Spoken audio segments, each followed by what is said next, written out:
Okay, I got a quick direct thought. This direct thought I'm gonna call failure on purpose, right?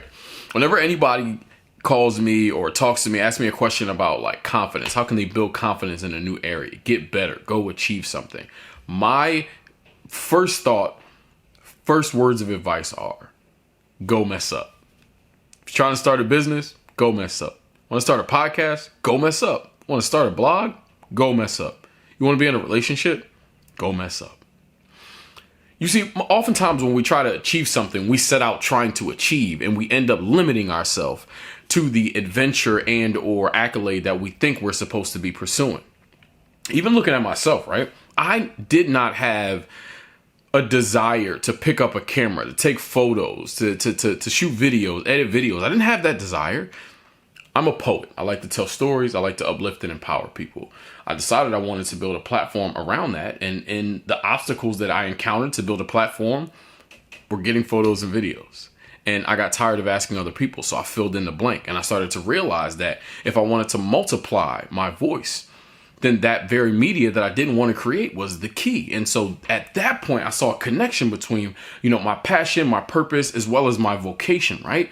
Because storytelling exists in so many different formats. And if I could figure out new tools to tell stories as opposed to just being a poet, right?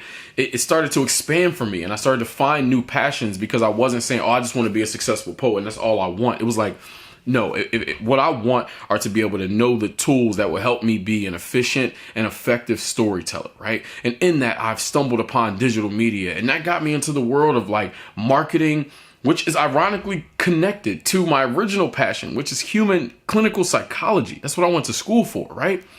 But media is a receptacle. It is a vertical, a ventricle, whatever you want to call it, a channel. It's a way for me to amplify what my purpose and my passion already are. But if I was so gung-ho on just staying at what I was good at, just being a poet, a public speaker, then I never would have been able to stumble upon all these new tools and things that I'm aware of that not only are helping me to spread a message, but also helping other people to build platforms to do the very same thing. And so I want to encourage you to go mess up, right?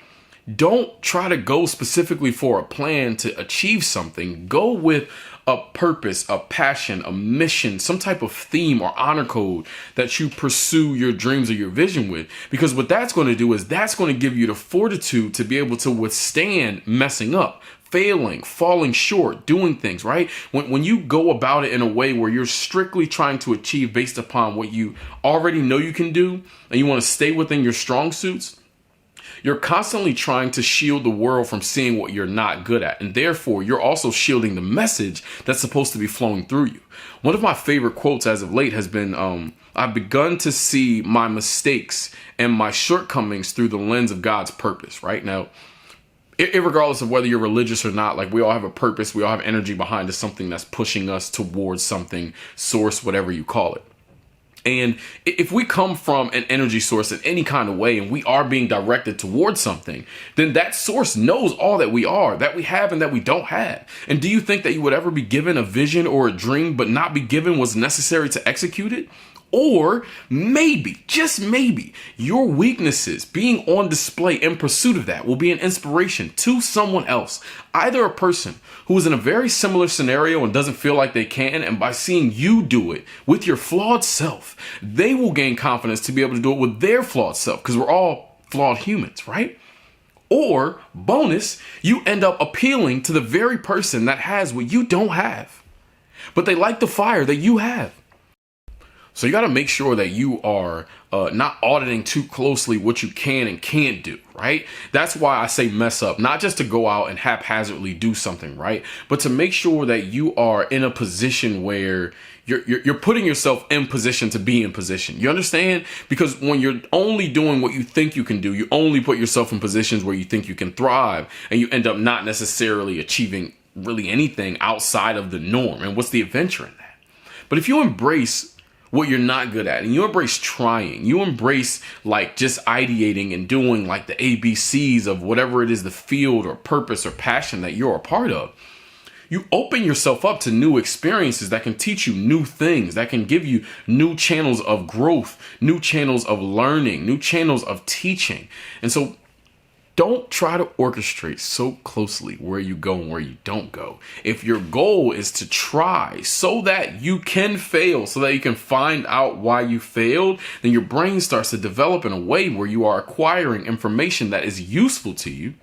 You are acquiring the information about people who are going to follow the same path. You'll be able to help them. You'll also know enough about that path to probably be able to produce a product or a service to be able to service that market and or produce or provide something for people who are in need. Now, if all you ever do is what you know, and all you ever try is what you think that you can achieve, you're not going to find out enough to actually be effective. And you're also going to waste a lot of time.